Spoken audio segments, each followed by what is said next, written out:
있어야 슬픔도 빠져나갈 거예요. 할아버지는 멈칫 준모의 얼굴을 바라보았다. 내가 이 생쥐처럼 슬픔에 젖어 있는 것 같니? 할머니가 돌아가신 후 할아버지는 슬픔 속에서 사는 것 같아요. 그랬구나. 나는 그것도 모르고 슬픔이 빠져나갈 틈을 꽁꽁 메우기만 했었구나. 할아버지는 머쓱한 얼굴로 여기저기 구멍이 숭숭 뚫린 나를 바라보았다. 그때 마침 내 몸에 난 틈새로 대문 밖을 지나가던 마을 사람들과 할아버지의 눈이 마주쳤다. 장의 감수성을 기르는 본격 문학방송 A의 모든 것. 안녕하세요. DJ 호호입니다. 지난 1부에 이어 선영 작가와 이야기를 나눠보려고 합니다. 선영 작가는 경기대학교 문예창작학과를 졸업하고 2020년 월간문학 동화부문 신작품상을 받으며 작품활동을 시작했습니다. 동화집 너구리 마을의 이상한 편의점을 펴냈습니다. 마음속에 사랑하는 사람들의 발자국이 가득 차길 바라는 선영 작가와 함께하고 있습니다. 네, 첫 번째 순서는 극장 A인데요. 극장 A는 책 속의 문장을 작가의 목소리로 경험하는 시간입니다. 너구리 마을의 이상한 편의점 속 문장을 선영 작가의 목소리로 감상하겠습니다. 그때 잠에서 깨어 이 장면을 지켜보고 있던 새끼 너구리가 소리쳤어요. 방금 웃었어요. 하마 아저씨가 웃었다고요. 흐흐, 정말이니? 너도 웃어보렴. 하마는 새끼 너구리에게 가장 행복했던 일을 떠올려 보라고 했어요. 둘이는 얼굴을 마주보고 한참을 그대로 있었어요. 새끼 너구리 얼굴에 희미하나마 웃음이 번졌어요. 된다 돼. 네 얼굴에 웃음이 번지고 있어. 어떤 장면을 떠올린 거니? 엄마요. 엄마 등에 엎여 자장가를 들으며 잠이 들던 그때가 생각났어요. 눈가에 촉촉한 이슬이 맺혀있는 하마가 작은 목소리로 말했어요. 앞으로는 절대 웃을 수 없을 거라고 생각했는데 이렇게 웃게 되다니 정말 믿을 수 없구나. 둘은 커다란 거울 앞에 서서 눈을 살짝 감았어요. 웃음봉지를 한 개씩 더 마신 다음 서로 즐거웠던 장면을 떠올렸어요. 순간 동쪽 산 위로 해님이 얼굴을 내밀듯이 둘의 얼굴에서 웃음이 떠올랐어요. 입꼬리가 살짝 올라가더니 웃음이 터져나왔어요. 하하하하 흐흐흐흐. 둘이는 손을 마주잡고 빙글빙글 돌며 웃어댔어요. 물론 마스크도 벗어 던졌지요. 송곳니가 깜짝같이 없어졌거든요. 네.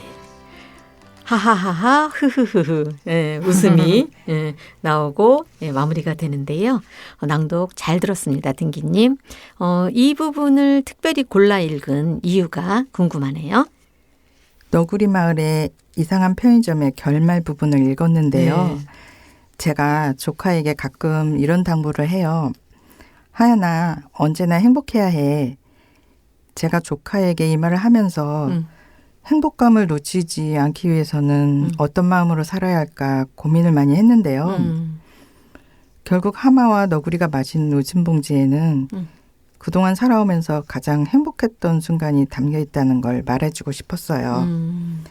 그리고 모든 하연이들이 웃음을 잃고 자라난 송곳니가 생기지 않도록 기억의 갈피 속에 행복한 순간들을 차곡차곡 쌓아두길 바라는 마음에서 이 부분을 낭독했어요. 네, 등기님에게 가장 행복했던 순간을 말하라면 혹시 행복의 반대말이 물론 불행은 아니지만 큰 불행이 없었기 때문에 네.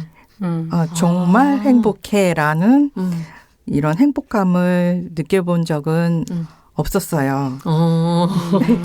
저는 신인 작품상 받았을 때 뭐 이렇게 나올 줄 알았어요. 그렇게 전형적인 행복을. 상은 상이잖아요.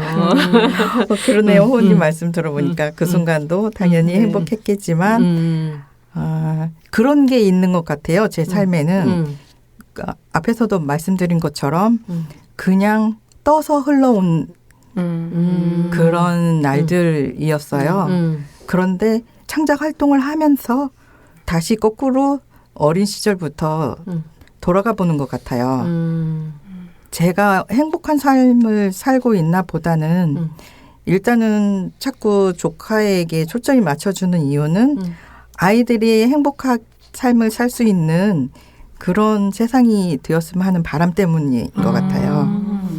그래서 지금은 하연이의 웃음을 보면서 제가 행복해지고 또 그런 이모를 응원해주는 그런 모습을 볼 때 그래서 그 행복감을 얻게 된 것 같아요. 힘들었던 기억을 행복했던 순간으로 인도해주는 누군가를 만난다는 게 얼마나 중요한지 그렇죠. 얘기를 들으면서 느끼게 되는 것 같아요. 오늘날 슬픔의 주체들이 슬픔의 기억을 어떻게 다루면서 현재 곁에 있는 존재들과 위무하면서 공생공락할 수 있는지 뭐 이런 것들을 동화가 잘 보여주는데 그런 원동력이 또 나의 직접적인 경험의 원천이자 영감의 원천으로서의 아이인 하연이었다는 거 그런 것들도 오늘 또 확인하면서 이야기를 듣게 됩니다. 네, 저는 또 한 사람으로서 일희일비하지 않고 이게 담담하게 삶을 살고 계신 한 사람의 모습이 보여요. 작품을 통해서. 그래서 굉장히 더 다가가고 싶어지는 느낌이었습니다. 네. 다가가세요. 네. 저도 다가가겠습니다. 네. 이렇게 또 화답을 해주시네요.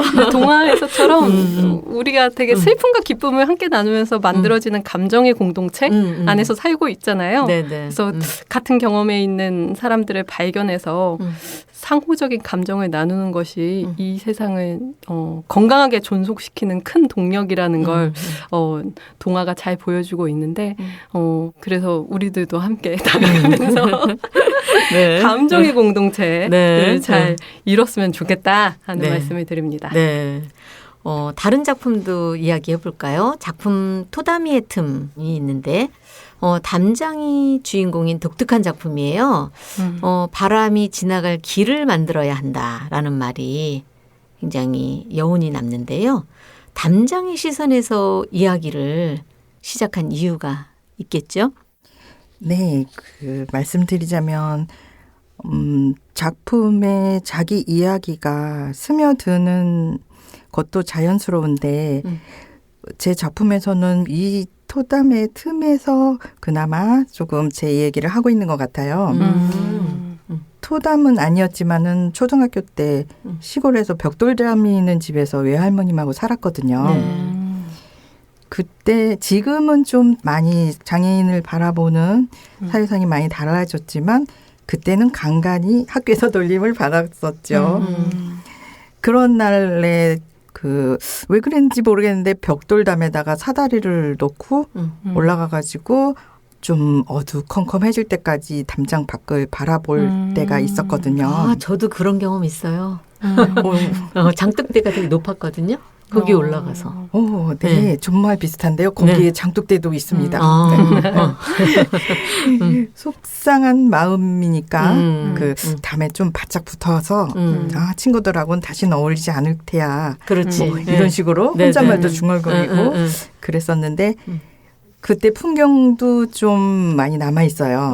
좀 길가에는 코스모스가 피어 있었고 농사철에는 경운기도 지나다니고 또 가을이 되면은 할머님이 계시니까 동네 할머니들이 뭐 호두나 밤이나 감이나 이런 거 열매들을 따와서 그런데 담장 너머에서 제 이름을 불러가지고 건네주시더라고요. 그래서 만약에 토담이가 준모의 할아버지를 좀 살펴준 것처럼 그때 벽돌담에서 환상의 세계가 열렸다면 친구들하고 단절된 제 슬픔을 위로해 주려고 벽돌담이 말을 걸어왔지 않았을까 이런 상상을 해봤고요. 그 아침마다 그리고 담장 밑을 매일 쓸던 할머니에 대한 그리움 그리고 관계의 단절 이런 것들을 좀 주제에 담아서 벽돌담하고 나누지 못했던 말들을 나누고 싶었습니다. 네. 관계의 단절 얘기하셨는데 네. 꿈버섯 숲에서 진이의 10번째 생일이라는 작품에도 부재, 죽음 이야기가 있어요. 이런 주제들에 깊이 파고들게 된 이유가 있을까요? 동화를 쓸 때는 제가 이런 주제에 좀 주제를 많이 풀어냈구나 이런 생각을 못 했는데요. 이번에 다시 작품들을 읽어보면서 제가 외할머니하고 엄마의 죽음이 제 작품에 영향을 많이 끼치고 있구나. 네, 이걸 또 새삼 알게 됐어요. 아마 동화 속의 주인공이 상처를 극복하는 과정을 그려나가면서 제 무의식 속에 있는 상처가 치유받는 과정이 일어나지 않았을까. 아이러니하게도 이런 주제로 작품을 썼는데 저는 전혀 슬프지가 않았거든요. 오히려 좀 작품을 쓰는 시간이 행복했다고 할까요? 네. 근데 그런 생각은 중심에 두고 있었어요. 어른들도 가족의 부재는 어떤 것으로도 충족되기 힘든데 아이들은 이런 상실의 슬픔을 어떻게 이겨낼 수 있을까? 어떤 힘에서 얻을 수 있을까? 이런 걸 깊이 고민했어요. 그래서 그 슬픔을 치유할 수 있는 글을 쓰고 싶다는 생각에서 그래서 아마 이런 주제에 집착하게 된 것 같습니다. 딩기님 동화에는 주로 가까운 애착 대상을 상실한 존재들이 주인공으로 나오고 그게 매우 주도적으로 독자들에게는 읽히는데 되게 담담하게 말씀하셔서 또 우리가 읽는 시차가 이렇게 다르구나 하는 생각이 들어요. 딩기님 동화 보면 어딘가 마음이 한 구석이 부서진 경험을 하는 사람들이 의존된 누구와 연립하면서 어떤 형태의 나눔을 통해 진정한 자립을 하는가가 되게 매우 중요한 관심사처럼 그렇게 읽히기도 하거든요. 네. 그래서 항상 나의 슬픔을 함께 감정의 공동체로서 나눠주는 그런 벗들이 등장하잖아요. 네, 그래서 그 벗들과 함께 내가 처한 어떤 상황, 고통에 대한 어떤 문해력을 넓혀나가면서 삶을 지혜롭게 살아가는 주체들이 등장하는 것이 되게 인상적이었거든요. 그리고 그런 동화들 속에서 어떤 꿈버섯 숲같이 환상적인 공간을 또 경유하면서 그런 관계들이 펼쳐지기 때문에 또 우리들에게는 아주 매력적으로 읽히지 않나 그런 생각이 들었습니다. 무거운 주제임에도 불구하고 그런 주제를 아이들에게 어떻게 전할지에 대해서 굉장히 많이 생각하고 여러 가지 장치들 이런 것들을 배치하면서 했기 때문에 무거워지지 않을 수 있었던 것 같아요. 그래서 보면 겁과 두려움이라는 부정적 정서 같은 것들이 거의 모든 동화에 또 있어요. 다 나오고 그런 것들에 대면하는 주인공들의 모습이 나오거든요. 그때 또 영웅적이지도 않아. 그러니까 굉장히 와닿는 그런 캐릭터들이 만들어질 수 있었던 것 같습니다. 네, 그 정찰병 잠자리 슈슈야말로 굉장히 구체적인 캐릭터잖아요. 네. 태어날 때부터 날개가 짧은 잠자리 슈슈가 등장하는데 물매미가 슈슈에게 바위기둥에 오르려면 바람을 두려워해서는 안 된다. 여기서도 이제 또 두려움이 나오잖아요. 이 대목이 아마 독자들에게 가장 잘 와닿지 않을까 싶은데 첫 동화집을 펴내면서 작가님은 걱정되거나 두려웠던 것이 있었나요? 네, 저는 동화를 쓰고 싶었을 때 저에게 손을 내밀어 주신 선생님이 계셨는데요.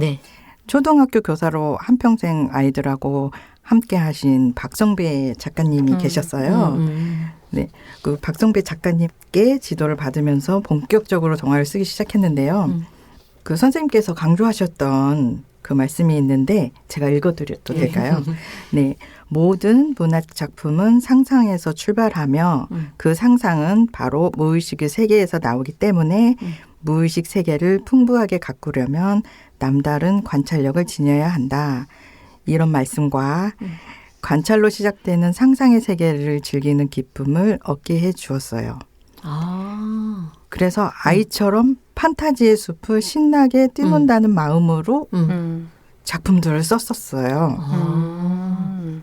실제로 즐거우셨어요. 네. 작품 쓰면서. 뭔가 무의식의 세계를 그러니까. 모험하듯이 그렇게. 네. 그래서 참 아이러니하죠. 저 실제적으로 독자이면서 네네. 네, 평론가 선생님 또 작가님께 지금 이 동화의 평을 듣고 있는데요. 네. 이 경험이 처음인데 저가 너무 놀라운 거예요. 네, 전 쓸 때 이렇게 무겁게 마음에 담지 않고 네, 그래도 살아야 한다. 근데 저도 그렇게 살고 있으니까요. 네, 이런 마음에서 근데 그 장치들을 많이 사용을 했잖아요. 네. 그거는 어떻게 보면 사람은 혼자 살 수가 없기 때문에 뭐 사람 뭐 어떤 자연 현상이든 네, 살아갈 수 있게 받쳐주는 힘이 있지 않을까. 네, 이런 거에 많이 몰두했던 것 같은데 또 이런 작품이 나올 수 있게 도와주신 또 선생님께서 네. 굉장히 판타지의 세계를 동심을 담아내야 된다. 네, 이런 가르침이 있었기 때문에 전혀 두려운 마음이 없었습니다. 그런데 또 반면에 부작용은 너무 제 동화에 대해서 네, 그 제가 쓸 때의 그 마음가짐만 있었지 그 후의 일들을 너무 준비하지 않았던 부분이 있지 않나. 이게 부작용인 것 같습니다. 부작용 아닌 것 같은데요. 네, 그 할 필요가 네. 없지 않나요? 그 독자들과 평론가들의 몫이지. 그럼요. 그렇군요. 그냥 네네. 바람을 타시면 그럼요. 네, 독자들도 바람을 타고 있는 거죠. 그렇군요. 네네. 똑같이. 다행입니다. 저는 너무 부럽네요. 감사합니다. 이 판타지의 세계 속에서 즐거우셨다는 게 그 즐거움이 읽는 이에게도 아마 전달될 거예요. 그런 점이 너무나 부럽네요. 감사합니다. 네. 네. 그게 정말 딩기님의 작품 세계의 어떤 네네. 네, 핵심이지 않나 싶어요. 네, 저는 너무 제가 부정적 감정 위주로 텍스트를 읽는가 그런 생각이 들었는데 계속 아마도 부정적 감정을 어떻게 자기 삶 속에서 대면해서 자유로워질 것인가에 대한 철학적 고민 같은 것들이 작품 안에 다 있기 때문에 맞아요. 우리에게는 그렇게 읽히지 않나 네네. 하는 생각이 들어요. 맞아요. 저는 태어날 때부터 날개가 짧은 잠자의 슈슈가 장애를 가진 작가님의 삶이 많이 투영된 작품이라고 또 그렇게 읽었거든요. 근데 너무 그렇게 읽는 건가요, 제가? 아닙니다. 그렇진 않습니다. 그런데 이 작품의 모티브는 사실 박성배 선생님께서 지도하실 때 우리 그 세월호에서 네, 맞아요. 저 그 생각도 했어요. 그렇군요. 네. 네, 그 의인 네네. 있었잖아요. 네. 네, 그 네. 의인을 그려가면서 작품을 써보는 건 어떻겠는지, 네, 그 단체 과제에서 시작된 이야기거든요. 네. 그런데 어떻게 보면 또 저를 대변하는 이야기 같기도 하고요. 쓰고 나서 네네. 생각했습니다. 되게 다양한 각을 가진 그러니까. 그런 작품인 것 같아요. 네. 네. 네. 그 딩기님만의 글쓰기 루틴이 혹시 있나요? 제가 이 동화집을 꾸릴 때는 먼저 아침에 일어나서 산책을 했었어요. 지금은 독립보행이 조금 힘들지만, 네, 그때는 네, 긴 시간은 아니어도 네, 혼자 산책을 할 수 있는 건강 상태였거든요. 그래서 산책을 하면서 너무 구상을. 네, 너무 교과서적인 대답 같은데요. 아니에요. 동화 속 우리 장애인들한테는 또 산책이 다른 의미입니다. 네. 동화 속 인물들하고 이 얘기를 많이 나누었어요. 그리고 카페에 10시쯤 도착을 합니다. 5시까지, 오후 5시까지 동화를 썼어요. 와. 중간에 화장실 한 번 정도. 와. 네, 또 그 불편한 점에서 장점이 그건 것 같아요. 네. 많이 안 움직이고도 네, 그런 시간을 보낼 수 있다는 점요. 그래서 저의 루틴은 산책 후에 사람들의 대화 소리를 배경으로 글 쓰는 것입니다. 혹시 잘 안 풀릴 때는 어떻게 하셔요? 이 동화집을 쓸 때는 그래도 앉아 있었어요. 컴퓨터 앞에. 컴퓨터를 떠나지 않고. 그렇죠. 네. 네. 보통 잘 안 풀리면 왜 익숙한 공간을 벗어나라 그런 이야기 많이 하는데 그 공간은 똑같았지만은 거기에 주변에 사람들이 환경이 바뀌니까. 그렇죠. 네. 사람들이 나누는 대화 주제들, 네, 모습들, 네, 이런 것들이 저는 좀 활력을 주더라고요. 네. 저에게는. 네. 그런 활력들이 에너지로 작품 안에 다 좀 그러니까. 스며들어 있는 것 같아요. 네. 그럼 호호님은 작품이 안 풀릴 때 어떻게 하세요? 저는 딴짓하죠.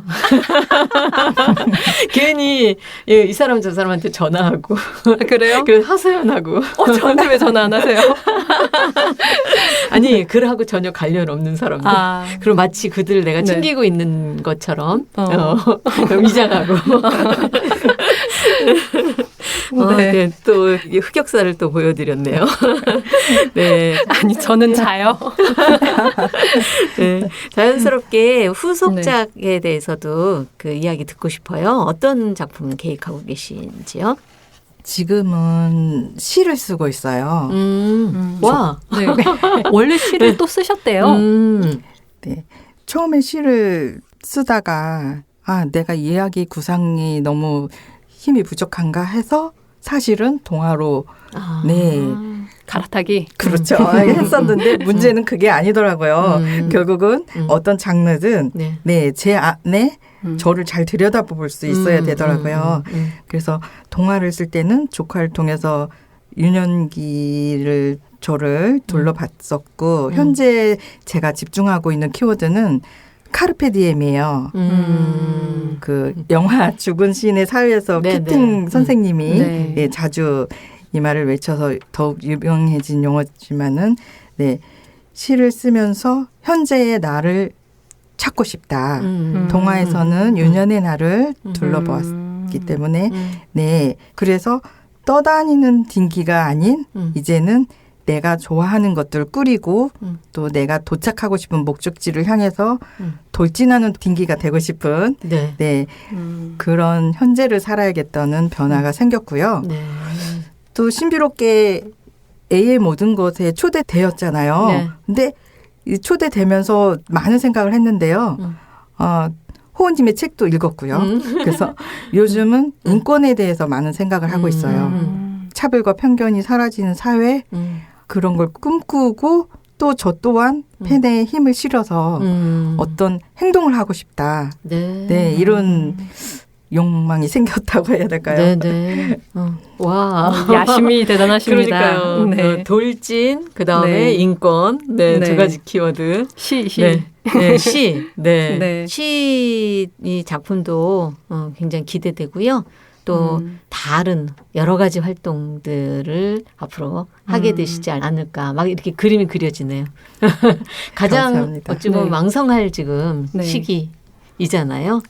그리고 자신감이 굉장히 생기신 것 같아요. 네네. 감사합니다.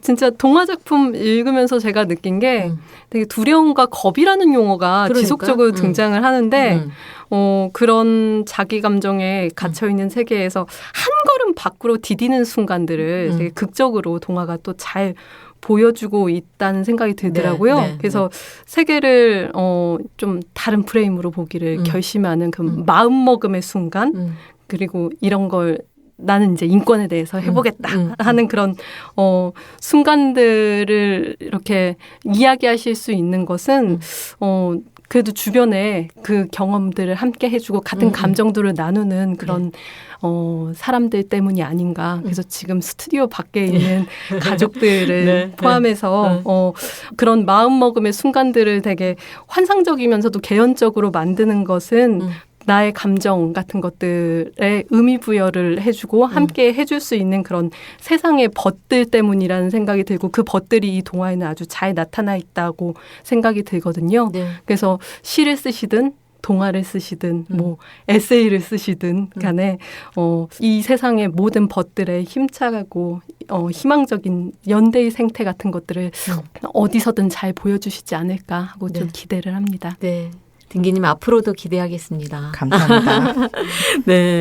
이제 마칠 시간이 되었어요. A의 모든 것에 출연해 주셔서 정말 감사드리고요.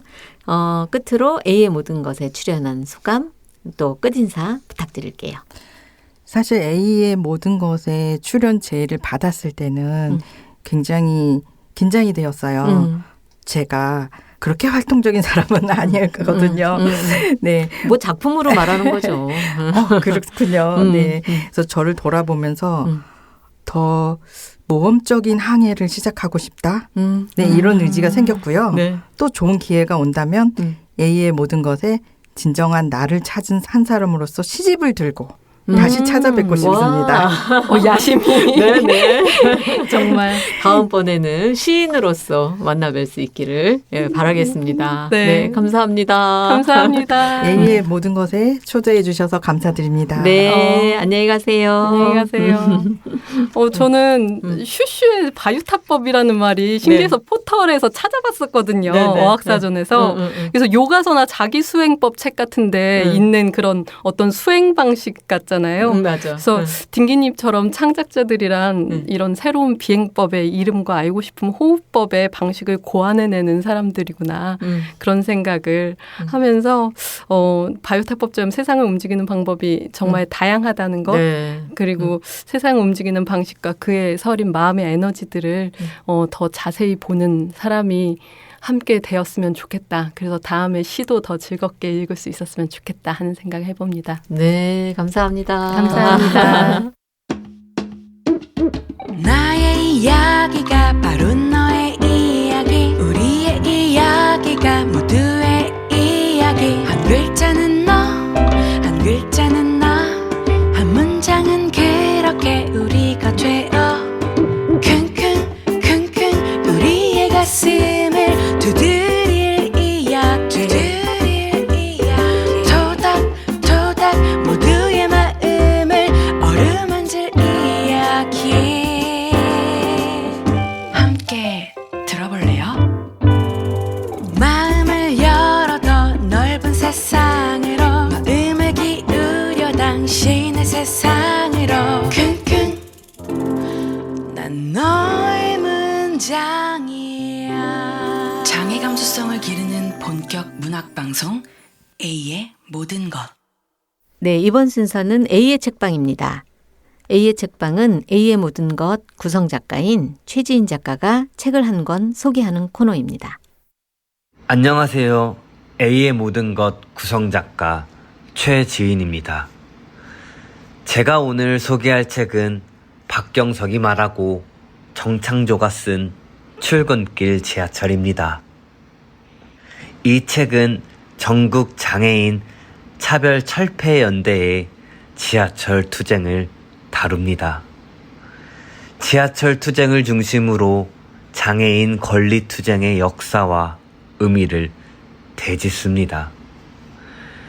2021년 12월 3일 아침 시작된 전장현의 지하철 투쟁은 비난과 혐오를 부르는 한편 장애인 이동권에 대한 사회적 관심을 높이는 계기가 되었습니다. 투쟁이 사람들에게 불편을 끼치고 불만을 초래한 것은 분명하지만 박경석은 그것이 비장애인 모두에게 선물이 될 것이라고 말합니다. 인간 존엄이 돈 논리보다 소중하다는 패러다임이 우리 싸움을 통해 조금이라도 확장이 되면 그거는 곧 이 나라 전체의 공공성 확보에 모든 이들의 권리 확보에 큰 도움이 될 거잖아요. 맨날 가난하고 힘없는 사람들한테 기다려라, 기다려라 말만 반복하지 않도록 하고 누군가만 배불려주는 성장을 위한 컨베이어 벨트 같은 이 시스템을 바꿔낼 기회가 되는 거지. 이게 전장현한테만 좋은 게 아닌 거잖아. 박경석은 지하철을 가리켜 노동력을 실어 나르는 컨베이어 벨트라고 부릅니다. 그 지하철을 멈춰 세우는 것은 능력주의와 경쟁주의를 기반으로 한 문명의 야만성을 고발하고 세상을 바꿀 희망을 심는 일이라는 것이 그의 생각입니다. 지하철 투쟁은 장애 권리 투쟁의 일부일 뿐입니다. 이 책은 시설 거주 장애인들의 탈시설 운동, 나치의 장애인 학살 프로젝트와 오늘날 한국에서의 장애인 죽음의 메커니즘, 양당 중심의 대의제 정치 비판과 거리의 정치가 지닌 의미, 보편적 해방투쟁과 장애인투쟁 같은 부문투쟁의 연대 등 다양한 주제를 다룹니다. 박경석은 말합니다. 사람들이 아무리 비참하게 죽어도 딱히 슬퍼하지 않는 것들을 제대로 슬퍼하게끔 만들어내는 거예요. 그러려면 무엇이 필요할까요? 우리 존재가 잊히지 않게 만들어야 하죠.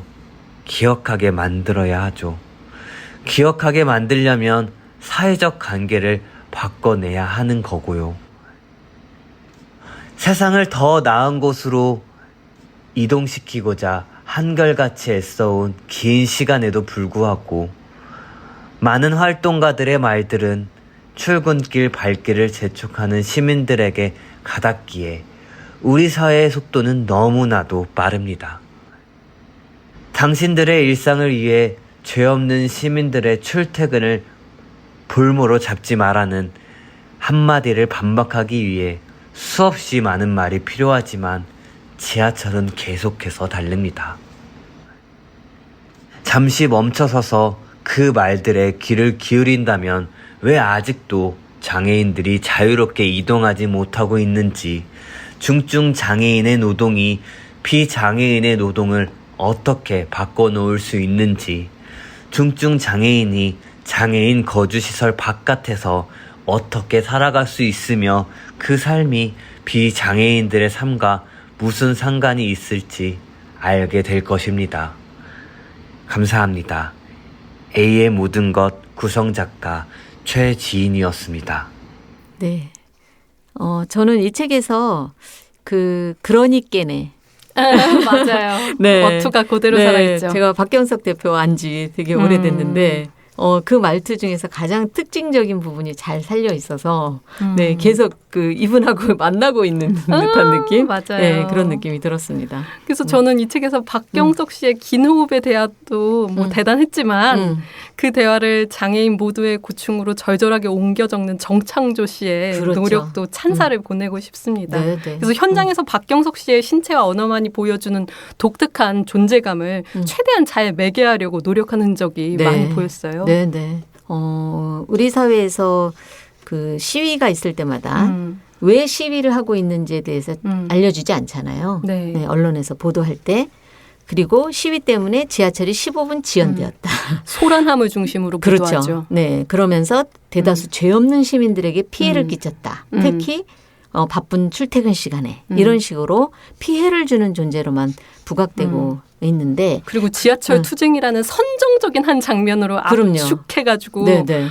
너무 혐오 논리를 또 재생산하는. 그러니까요. 그래서 시민과 장애인을 갈라치기 하는 거죠. 맞아요. 그리고 정작 책임을 져야 되고 뭔가 변화를 이끌어야 되는 주체는 거기서 쏙 빠지는 이런 현상이 계속 반복되고 있는 건데 사실 장애인 운동뿐만이 아니라 노동운동에서도 마찬가지잖아요. 네. 노동자가 어떤 권리를 주장하는지 왜 파업을 할 수밖에 없는지에 대해서는 뒷전이고 파업 때문에 회사가 얼마나 손해를 입었는지만 부각되어 온 역사가 있는데 이 책을 읽는 독자들이 적어도 왜 출근길에 시위를 할 수밖에 없는지에 대해서 알 수 있을 것 같아서 네 보니까 굉장히 많이 팔렸더라고요, 이 책이. 네, 그래서 저도 펀딩에 같이 동참했습니다. 네. 책을 읽은 독자들뿐만이 아니라 독자들이 또 다른 사람에게 전파하고 해서 예, 우리가 어떤 삶을 살고 있는지에 대해서 조금 더 이해할 수 있는 계기가 되었으면 좋겠습니다. 네, 지하철이 집회로 인해서 잠시 지연되는 순간을 우리가 지각하는 순간으로 생각하거나 그렇죠. 사회적 비용으로만 생각할 수 없게끔 만드는 힘이 이 책에는 네. 있는 것 같아요. 네. 네, 우리 출근길이라는 게 되게 사회가 강요하는 정시 시스템에서 조금도 늦어서는 안 되고 기성의 틀을 벗어나서도 안 된다는 어떤 자본주의의 최면 속에 있는 그런 그렇죠. 길이잖아요. 네. 그래서 혹여 나에게 지하철 집회로 지각을 하게 되는 오늘 녹음에 막 내가 지각을 하게 된다거나 뭐 이런 사건이 생긴다면 저는 이 성장 근본주의적이고 비장애 중심적인 최면의 컨베이어 벨트에서 벗어나는 계기로 삼아야 되겠다. 네. 제가 가진 속도의 특권을 명상하는 계기로 삼아야겠다. 와. 이렇게 마음을 네. 다잡습니다. 네, 네. 실제로 자신들과 아무 관련이 없는데도 왜 이분들이 이렇게 할 수밖에 없는지에 대해서 네. 이해하고 동참하는 젊은 친구들도 많이 늘어나고 있어요. 네, 맞아요. 네, 그런 점에서 독자들이 많이 읽어서 너무 다행이라는 생각이 들고요. 네. 네. 그리고 생각해보면 우리가 장애인들이 지하철을 점거했다고 얘기하는데 어떻게 보면 비장애인이라는 다수가 지하철과 대중교통을 먼저 점거한 거 아닌가요? 그럼요. 그래서 그 점거로 인해서 장애인 누군가의 속도를 지켜주지 못한 것이고 네. 그로 인해서 결국 내 속도도 더뎌진 거잖아요. 그렇죠. 네. 그래서 누군가의 속도가 나의 속도와 연결되어 있다는 생각을 네. 지하철 집회를 통해서 상기해야겠다라는 네. 생각이 듭니다. 박경석 대표가 평생 해온 말이 있어요. 뭐요? 당신들은 10분 늦었지만 우리는 평생 늦었다. 음. 라고 하는 말이 있거든요. 예, 그 말씀으로 마무리를 지을까 합니다. 네. 전 여기서 또 하고 싶은 말이요. 어. 이 책이 인간 존재의 존엄함을 확인하게 만들기도 하지만 어쩌면 사회적 관계, 장애인 권리를 함께 지켜나가는 이들과의 사회적 관계에 대한 책이기도 하잖아요. 네. 그래서 누군가가 오체투지로 보여준 투쟁의 언어를 문명사회 전체를 향한 장문의 기도로 옮겨 적어준 그런 정창조 씨의 어떤 노력이 저는 너무 인상적이었고 거기에 감사함을 꼭 표하고 싶습니다. 네. 그리고 네. 부족하지만 이런 사회적 관계와 연대의 우정을 저도 호호딘가 나누고 싶습니다. 네, 감사합니다. 네. 저랑 나누고 싶지 않으신가요? 감사하다는 게 왜 나누지 않은. 나누고 싶습니다. 이렇게 네. 얘기하죠. 네, 그럼 다시 하겠습니다. 나누고 싶습니다. 네, 받아드릴게요. 네. 다음 방송 안내 드릴게요. A의 모든 것 시즌5는 매월 둘째 주와 셋째 주 수요일에 공개됩니다. 다음에 만날 주인공을 소개합니다. 다음 특별한 손님은 인문 에세이 조금 불편해도 나랑 노니까 좋지를 펴낸 김나무 작가입니다. 많은 기대 부탁드립니다. 네, 마칠 시간이 되었습니다. A의 모든 것을 아끼고 사랑해 주시는 모든 분들에게 감사드립니다. A의 모든 것은 장애 감수성을 기르는 본격 문학방송입니다. 장애인 작가와 장애 문학을 소개하고 우리 곁에 있는 예술가들의 이야기를 생생히 전하겠습니다. 감사합니다. 저는 DJ 호호 김효진이었습니다. 저는 노평 노지영이었습니다.